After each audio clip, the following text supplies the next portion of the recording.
Hi, friends. On today's adventure, we're headed out to the mountains, the Rocky Mountains to be exact. We're going out to hunt archery mule deer with our good friends the Sheltons out at Shelton Ranch Outfitters. Now, if you're a frequent flyer, well, then you probably already know we were there archery elk hunting anyway. But seeing as how I drew an archery mule deer tag, I took out a couple of days to do some mule deer hunting as well. Now, if you've never hunted archery mule deer before, there's something you should know. Seeing mule deer, especially in a quality place like the Sheltons, is not difficult. Getting close enough to shoot at one with a stick pusher, whole different story. We're going to go out, we're going to set up on a couple of hay fields, do a little stalking, anything and everything I can think of, because this is kind of like playing chess. You make a move or two and hope you wind up out ahead of them instead of one space behind them. Hey, I'm your host, Kyle Randall. This is my Wilderness Journal, and we're going mule deer hunting right now. As the sun started to slide to the west, we were all out glassing. It was the night before opening day, and we were hoping to see a bull elk or maybe a nice buck, and we did spot one bull, kinda. This spike bull was working its way out into one of the big hay fields on the ranch. But other than that, all I noticed was just before sunset, it was still 88 degrees. We glassed nearly every field that evening, and we had hoped to find a nice buck or a bull out feeding somewhere, but by the time it got dark, it was plain. If I wanted to see a buck or a bull in the daylight, I needed to head up. By purple light that first morning, I was already up on the south rim of Swans Canyon, and I could already see elk above me going to bed. With no way of getting in front of them, I started looking around and I noticed some deer working their way across the north face. And in this group of deer, I could see at least one decent buck down on the flat feeding. There were far too many deer between us to try and stalk him right now, but I figured if I stood here perfectly still long enough for this doe to lose interest, well then maybe we could slip down the face of the mountain for a little bit closer look.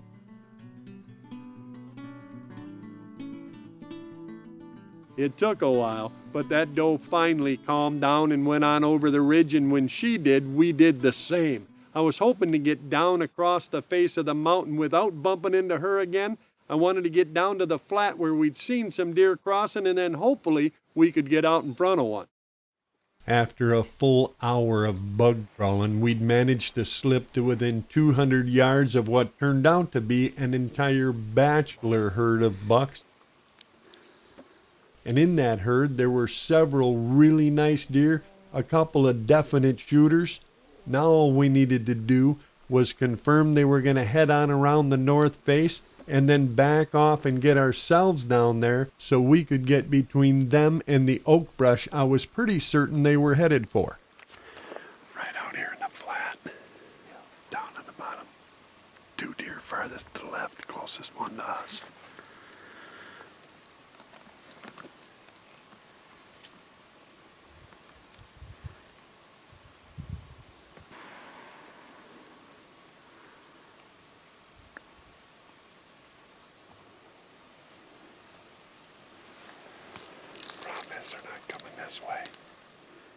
The temperature was already starting to climb, and I knew it wouldn't be long before these deer worked their way off to some shady spot for the day. I needed to find a way down the mountain without bumping into any other deer and get set up and wait for them to work into us. Let's go around and see, can we get out ahead of them?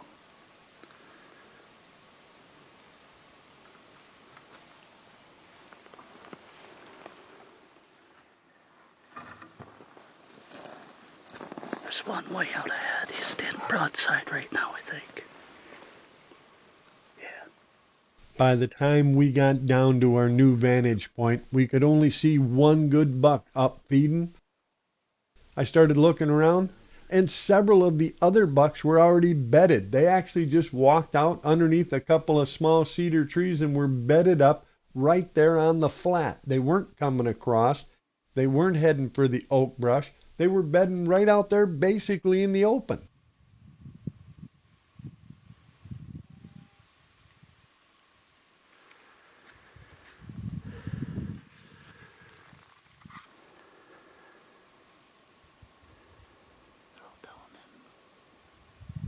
Down in this clump.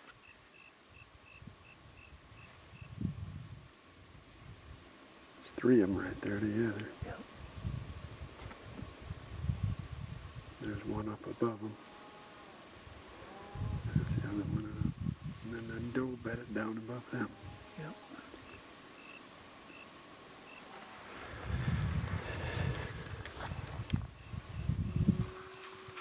Yep. They're all looking up the hill at something.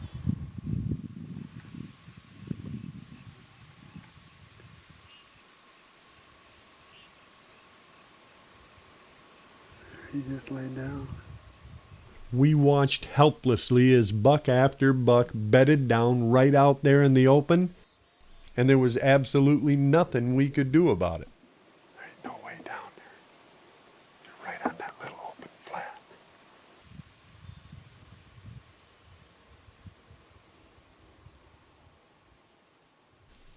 We'd managed to crawl to within 150 yards, a mere chip shot for my rifle whisper. But with my stick pusher, I needed to be at least 100 yards closer yet to have any reasonable chance.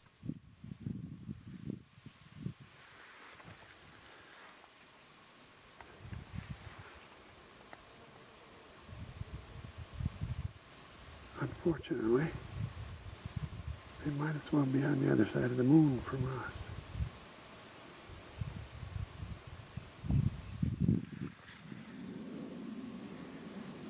Well, imagine about the only thing we can do. Back on out of here and go find breakfast. Because there ain't no way to stalk them. That's a cliff behind them. And you ain't going to get across that open flat. And coming over the hill above them would be all right, except for that's not on our property. That's out. That's the outline fence right there up on the hill. We was hoping they'd come across. They didn't. They quit. Nobody likes a quitter. No. They laid down right in the middle of the game.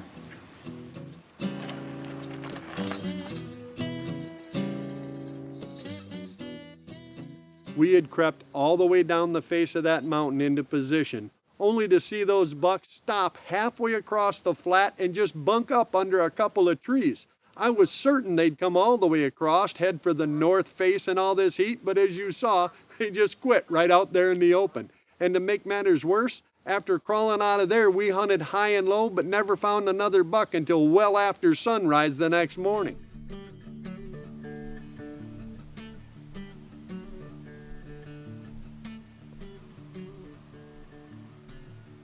It was well after sunup and we were glassing some of the hills around the hay fields when we noticed one buck already bedded and then another buck rubbing his antlers out on a bush.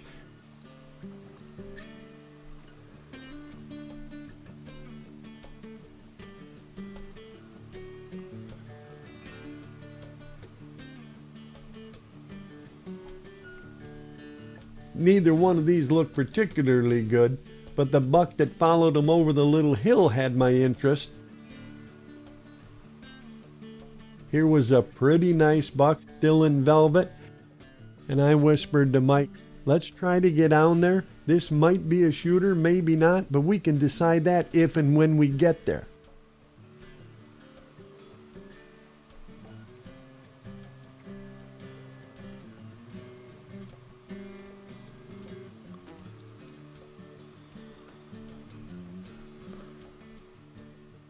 We stood watching for a few more minutes, just trying to get a feel for where this deer was headed. There's no sense trying to stalk if you don't know where you're going. The only thing that's going to happen is you're going to bump a deer or wind up in the wrong place, and either one isn't going to put any venison in your freezer. You need to have an idea. You need to make a plan and then you have to pick out a few landmarks and stick to the plan.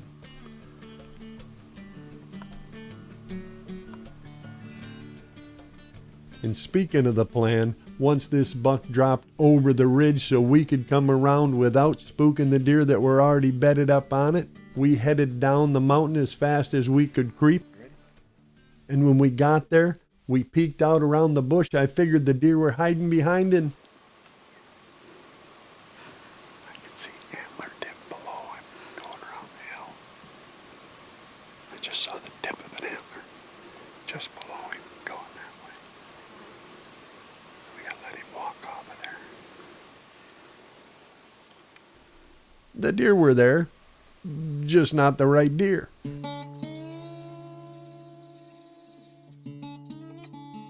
We'd made it all the way to the spot again, only this time the wrong buck was waiting when we got there. Still, we had a great stalk. It was a lot of fun, and it wasn't like we weren't seeing any good bucks. In fact, that very evening, I was sitting on a hillside glassing what looked like a pretty nice antelope buck when I noticed a dandy mule deer working his way out into the same hayfield. This buck appeared to be a 3x4. I couldn't tell if it had brow tines or not, but it was definitely a shooter.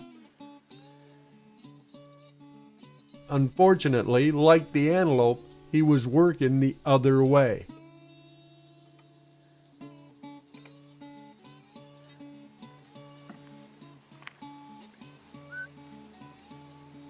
With no way to get across that open hayfield to try to set up in front of him, I knew we'd just have to watch for now.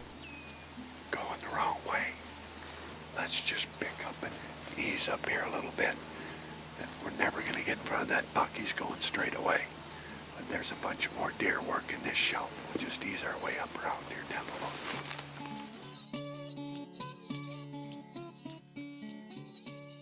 That was a buck worth chasing. And after Tina and Pete glassed him crossing a horse pasture, I decided to get into a pop-up blind that Pete had set near a fence crossing into a hayfield. If he followed the other deer that were coming in there, I'd finally get a shot.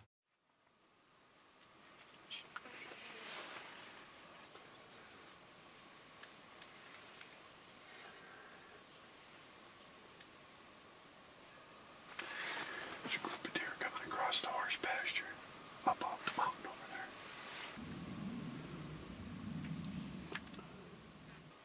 In the golden light of sunset, I was watching a group of does and fawns work their way down across the horse pasture, jump the fence, and then head down into the creek that would eventually bring them right out in front of me. At least, that's the way I had it figured. And I figured that right up until I noticed a pretty nice 3x3 buck still in velvet working his way across the hillside instead of heading down toward the creek.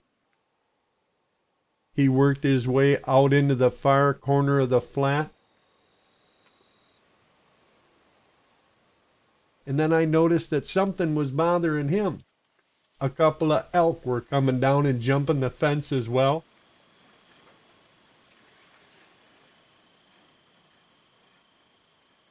Several cows and one spike bull were working their way out into the far hayfield. I looked back at the 3x3 and he was just slowly meandering along the far creek bank. And then he stopped like he had seen or heard something. I watched, kind of studied his behavior for a minute, and then it dawned on me.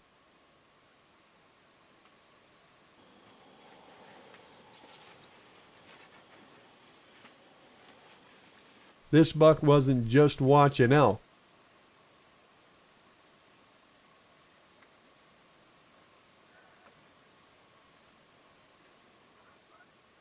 Out there in the rocks, there was something bothering him. I figured, you know what? This buck found himself a rattlesnake.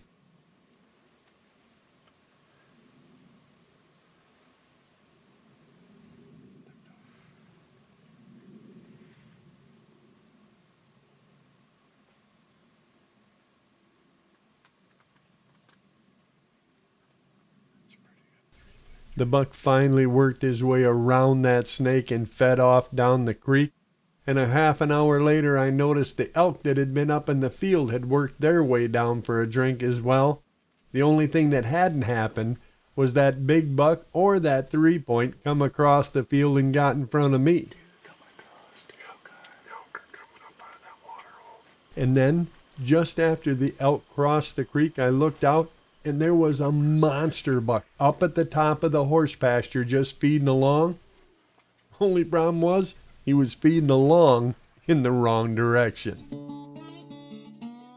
That tall velvet 3x3 was definitely a shooter in my book, and with the elk and that other big buck all on this side of Pete's Mountain, well, let's just say it wasn't difficult to decide where I was going to spend my last evening. It is hot. I know you're not hot, but I'm hot. It's got to be 100 degrees in here. But it's a dry heat. Yeah, Mike didn't find it funny either. Still, a little spring right here when it's this hot, that's all the more reason for the deer, elk, whichever, to come here. Just gotta hope they do it before it gets dark. And 20 minutes later, our hopes were on the rise when a few deer started feeding across the creek and working into the hayfield right in front of us. We could see several small bucks, a number of does and fawns. The field was definitely starting to fill up. We hadn't seen any shooters yet, but I was hopeful with this many deer already out, one or two of those big boys had worked their way down before it got way too dark for me to do anything about it.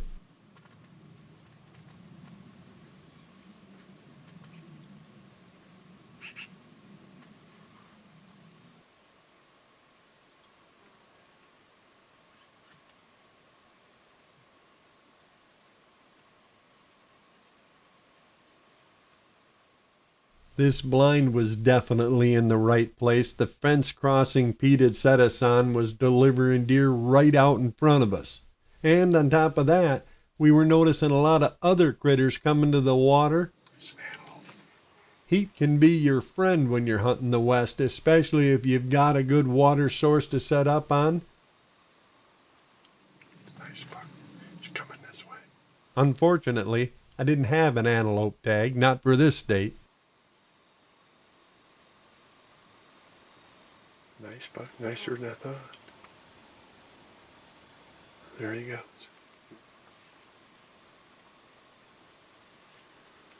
I don't know where he's going, but he's going. After the antelope left, I got back to watching deer crossing the creek and coming up in the hayfield. I kept thinking one of these critters is going to have some antlers.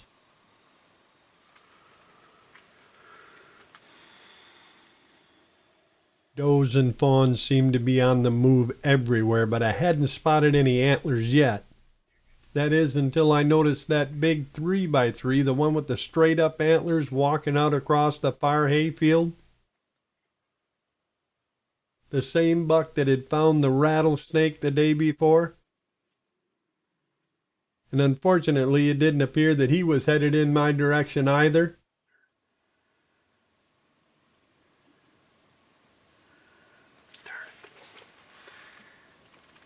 I did have even more does and fawns coming up through the opening in the fence.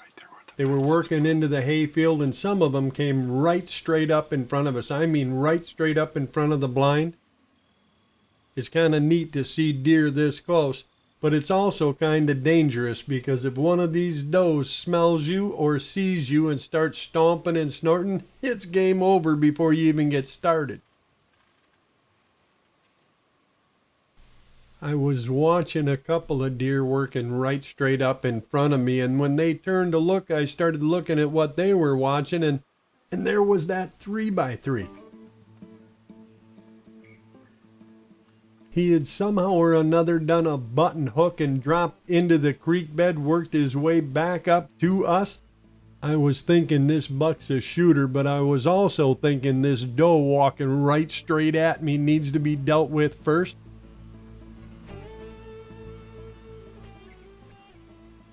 There was a doe walking up the field right straight up into the blind. That's actually the shadow of the pop-up blind she's standing in looking at me. There was absolutely no way I could turn and try to draw without getting caught. And then another buck came into the field and he was even closer.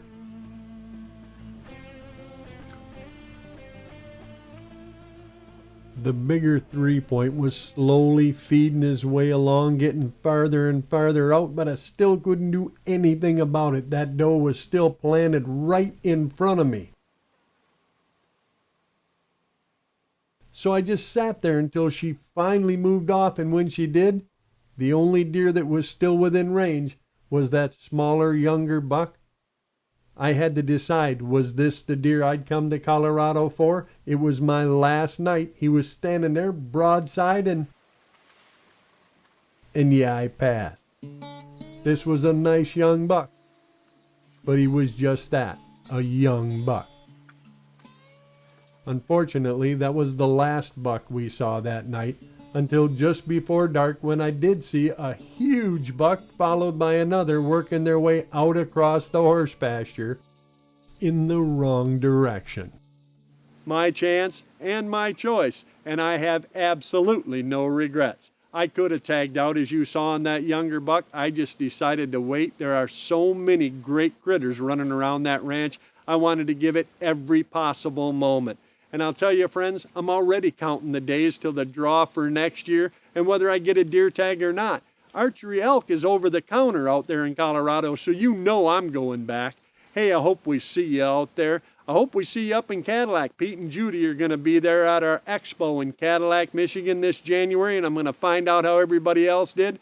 And if I see you out there or up at the expo, well, you know we're going to stop and swap a deer and an elk story or two and then share that cup and a fire. And if I don't see you out there, friends, well, then I'll wait for you right back here so we can share another adventure from my wilderness journal.